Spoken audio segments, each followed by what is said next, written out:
이 시간 예수님의 부활이라는 제목으로 하나님 말씀 증거하겠습니다. 기독교의 부활절은 구원받은 우리에게는 은총의 날이고 기쁨의 날이고 감격에 벅찬 승리와 영생의 약속이 실현된 날입니다. 십자가와 부활은 기독교 신앙의 근간이 되고 또 우리의 영원한 소망을 확증해 주는 사건이죠. 오늘 본문 고린도전서 15장 14절 말씀에서 여기에 대해서 말씀합니다. 우리 함께 읽겠습니다. 그리스도께서 만일 다시 살아나지 못하셨으면 우리가 전파된 것도 헛것이요 또 너희의 믿음도 헛것이며. 아멘. 여러분, 우리가 예수님의 부활이 없었다라면 우리의 믿음이 다 소용없는 일이라는 거예요. 우리 기독교 신앙의 믿음은 부활 신앙으로 근거한 것이에요. 17절 18절 말씀이 그 이유를 더 정확하게 얘기합니다. 우리 같이 읽겠습니다. 그리스도께서 다시 살아나신 일이 없으면 너희의 믿음도 헛되고 너희가 여전히 죄 가운데 있을 것이요 또한 그리스도 안에서 잠자는 자도 망하였으리라. 아멘. 주님의 부활이 없으면 우리의 믿음 자체가 이야기될 수 있는 게 없다라는 것입니다. 그리고 부활이 없으면 우리가 아직도 죄 가운데 있기 때문에 우리에게 영원한 소망은 있을 수 없다라는 것이죠. 이 부활 사건은 과거의 역사의 한 시간에 있었던 과거의 일로 마치는 사건이 아닙니다. 현재 모든 믿는 자에게 구원의 은혜가 완성되었음을 선포해 주는 현재의 사건으로 우리는 받아들이고 있습니다. 여러분, 오늘은 본문 말씀을 근거로 하여서 예수님의 부활을 우리가 어떻게 받아들여야 되는가에 대한 말씀을 듣고자 합니다. 말씀을 들으시면서 부활의 소망의 은혜가 더 깊어지시고 더 분명해지시고 이 부활의 은혜 가운데 남은 일생 믿음으로 승리하는 하나님의 사람들이 주 안에 모두 될 수 있기를 주의 이름 간절히 축복합니다. 첫 번째 따라하겠습니다. 예수님이 하나님의 아들이요 우리의 구세주이십니다. 예수님의 부활을 통해서 우리가 분명히 알아야 되는 것은 예수님이 하나님의 아들이고 우리의 구세주 되신다라는 사실입니다. 성경을 좀 보겠습니다. 고린도전서 오늘 본문 15장 3절 말씀 같이 읽겠습니다. 내가 받은 것을 먼저 너희에게 전하였노니 이는 성경대로 그리스도께서 우리 죄를 위하여 죽으시고. 아멘. 주님께서 십자가에 생명을 주신 이유는 성경대로라고 이야기합니다. 예수님께서 하나님의 아들이시요 구세주임을 확증시켜 주시기 위한 사건이 바로 십자가 사건이고 부활 사건입니다. 유명한 역사가 토인비라는 사람이 있습니다. 아마 여러분도 역사에 대해서 읽어본 분들은 토인비라는 사람의 이름을 들어본 적이 있을 것입니다. 그분이 이렇게 얘기했습니다.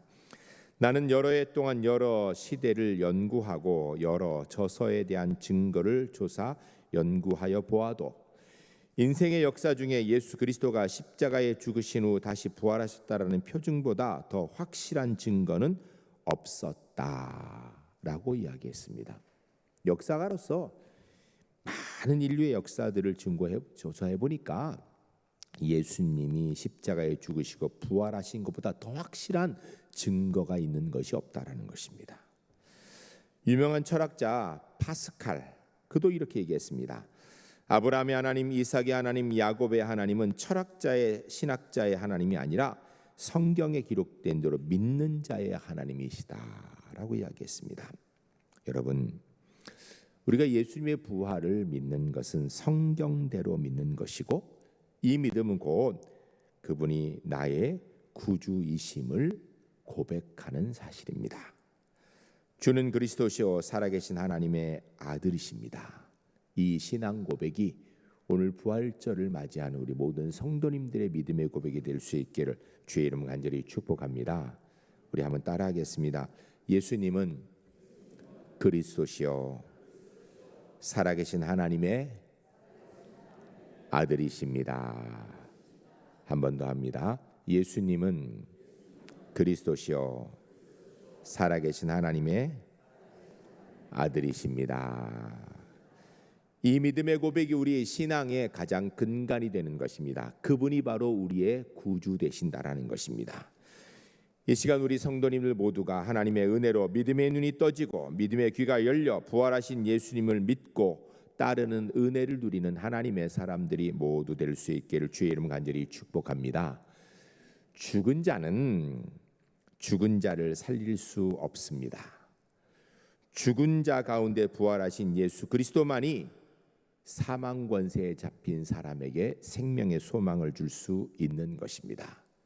그래야 성경 사도행전 4장 12절에 이렇게 기록합니다. 같이 읽겠습니다. 다른 이로서는 구원받을 수 없나니 천하 사람 중에 구원받을 만한 다른 이름을 우리에게 주신 일이 없음이라 하였더라. 아멘.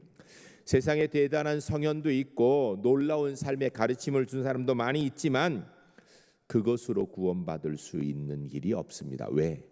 죽었기 때문이에요. 그러나 우리 주님은 부활하셨습니다. 그러므로 누구든지 이 십자가와 부활의 은혜를 믿는 사람은 구원받는 은혜가 있는 것입니다. 예수님의 부활은 너무나도 분명하여서 초대교회 수많은 성도들이 순교를 당하면서도 담대하게 부활의 사실을 증거했고요. 지난 2000년 동안 수많은 믿음의 선진들이 이 부활의 소식을 증거하였습니다. 오늘도 이 부활의 소식이 우리를 통하여서 계속 전해져야 될 줄로 믿습니다. 우리의 인생은 영원히 지옥 갈 운명이었습니다. 그러나 예수 그리스도의 십자가로 말미암아 하나님의 자녀가 되는 권세를 얻었습니다. 우리 주님의 부활은 분명히 예수 그리스도는 하나님의 아들이시고 우리의 구주 되심을 증거해 주는 산 증거인 것입니다. 오늘 부활절 우리가 다른 건 다 잊어버려도 예수님이 바로 하나님의 아들이고 그분이 바로 나의 구세주라는 사실, 그분이 부활하심으로 우리가 하나님의 자녀 되었다라는 분명한 믿음의 고백이 있는 하나님의 사람들이 주 안에 모두 될 수 있기를 주의 이름 간절히 축복합니다. 두 번째 따라하겠습니다. 믿는 자는 최후의 승리와 영생을 누리게 됩니다. 우리가 부활절에 고백해야 되는 믿음은 예수님이 바로 하나님의 아들이고 나의 구세주라는 것이고 그분을 믿는 자는 바로 최후의 승리와 영생을 누리게 된다라는 것을 알아야 됩니다. 오늘 본문 고린도전서 15장 4절에서 8절까지 같이 읽겠습니다. 장사 지낸 바 되었다가 성경대로 사흘 만에 다시 살아나사 게바에게 보이시고 후에 12 제자에게와 그 후에 500의 형제에게 일시에 보이셨나니 그 중에 지금까지 대다수는 살아있고 어떤 사람은 잠들었으며 그 후에 야고보에게 보이셨으며 그 후에 모든 사도에게와 맨 나중에 만삭되지 못하여 난 자 같은 내게도 보이셨느니라. 아멘. 여러분, 예수님의 부활은 역사 속에 수많은 증인들을 통하여 확인된 사실이라는 것입니다. 예수님 시대에 수많은 사람들이 부활하신 주님을 만났고요, 지난 역사 가운데 수많은 사람들이 부활하신 주님을 만나 그 삶을 드렸던 것입니다. 우리도 또한 이 부활의 주님을 만난 사람으로 이 자리에 있은 것이고 이 부활의 증인으로 이 자리에 있는 것입니다. 가야바와 안나스의 사주를 받은 로마 병정들이 예수님을 십자가에 달고 손에 못을 박고 결국은 옆구리에 창을 찔러 피를 쏟게 할 수는 있었을 것입니다.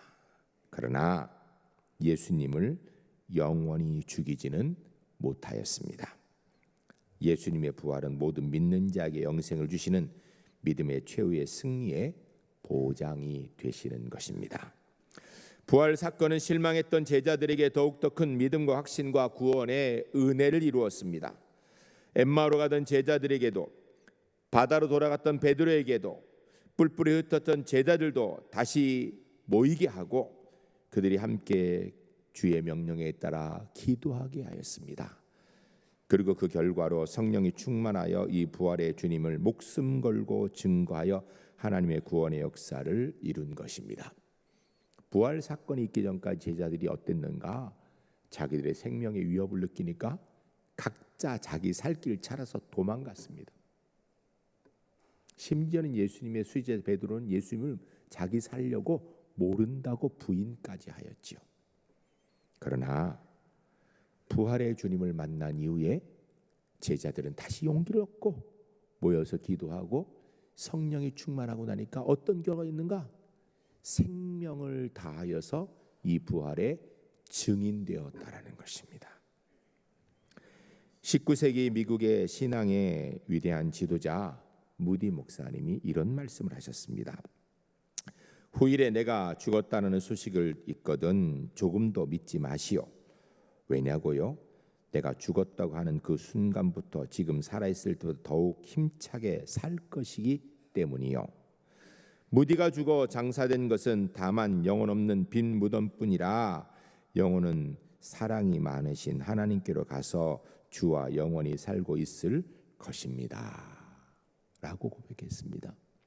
사랑하는 성도 여러분, 우리는 육신의 생명이 때가 되면 죽게 되어 있습니다.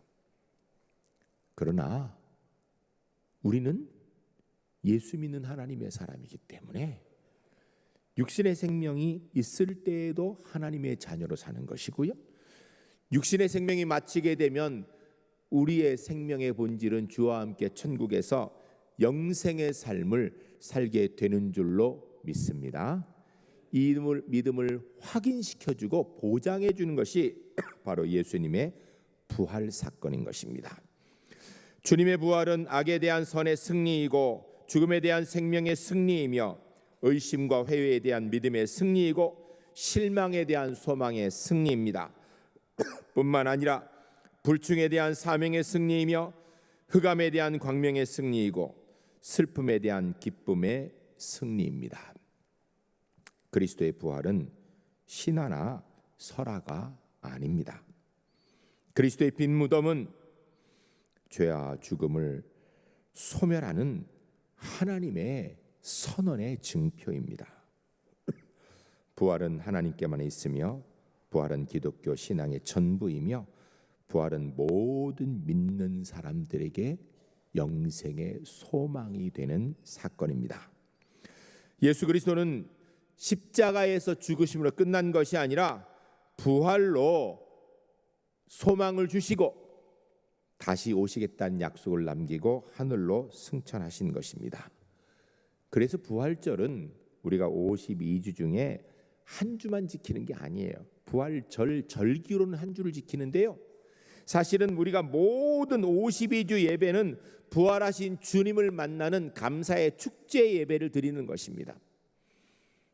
오늘 우리 제1교회 성도님들 부활절을 통하여서 주님께서 우리의 부활의 소망 되시고 우리도 영생의 삶을 누릴 것을 믿기에 매주 예배할 때마다 이 부활의 소망의 은혜로 하나님 앞에 감사와 축제 예배를 드리는 귀한 백성들이 주 안에 모두 될 수 있기를 주의 이름 간절히 축복합니다.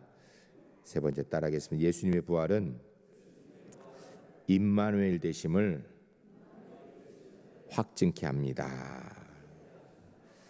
예수님께서 이 땅에 탄생하실 때의 기록이 마태복음 1장 23절에 이렇게 말씀합니다. 우리 같이 읽겠습니다. 보라, 처녀가 잉태하여 아들을 낳을 것이요 그의 이름을 임마누엘이라 하리라 하셨으니 이를 번역한즉 하나님이 우리와 함께 계시다 함이라. 아멘.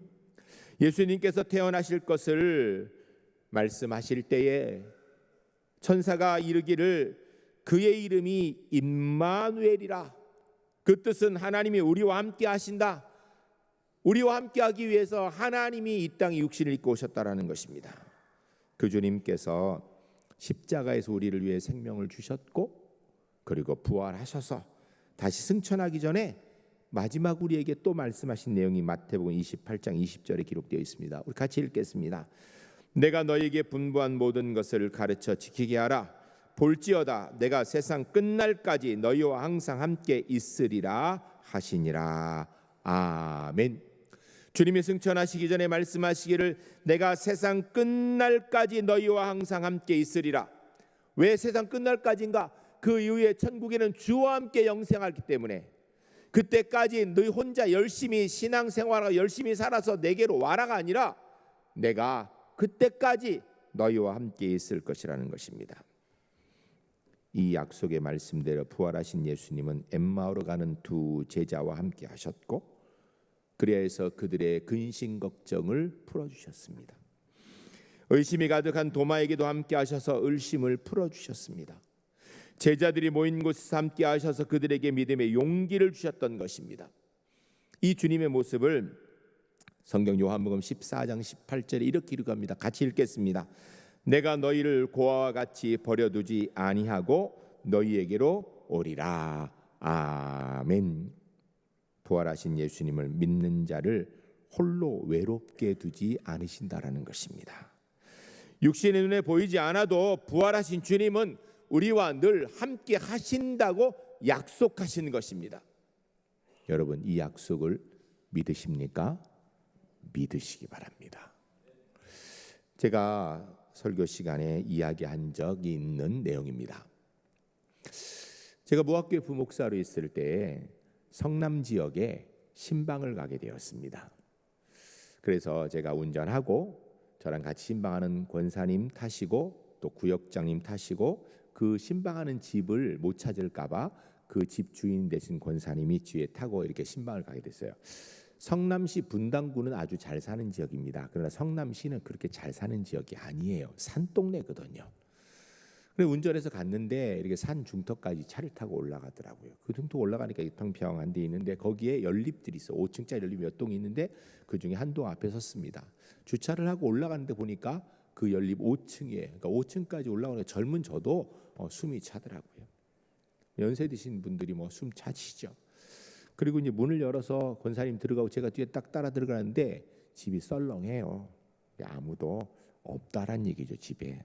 그래서 제가 자리에 앉아서 기도하고 첫 마디에 권사님께 물었습니다. 권사님, 여기 혼자 사세요? 이렇게 물으니까 권사님이 아니요 그러는 거예요. 그래서 제가 교적부를 딱 보니까 딸이 있어요. 그럼 따님하고 같이 사십니까? 그랬더니 아니 목사님, 걔는 시집가서 지대로 자기 집에 살지요. 그럼 여기 누구 사는데요? 그랬더니 우리 집 4명 살아요.